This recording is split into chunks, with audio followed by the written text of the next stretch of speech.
ఏదో యూట్యూబ్లో కొన్ని మాటలు విని, వికీపీడియా చదివి, గూగుల్లో సెర్చ్ చేసి క్రీస్తు గురించి నేను మాట్లాడతాను అని అనుకుంటే you will be at fault.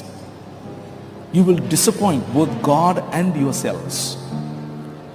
వికీపీడియాలు, యూట్యూబ్లు, గూగుల్ సెర్చ్లు, చాట్ జీపీటీలు కాదు. వాక్యం, దేవుని వాక్యంలో మీ వేళ్ళూరాలి. దేవుని వాక్యంలో స్థిరంగా మీరు నేర్చుకోవాలి. ప్రార్థనతో కూడిన సిద్ధపాటు, ఎల్లప్పుడూ సిద్ధంగా ఉండటం.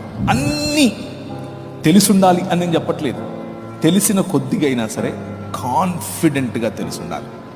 కాన్ఫిడెంట్గా నేర్చుకోవాలి.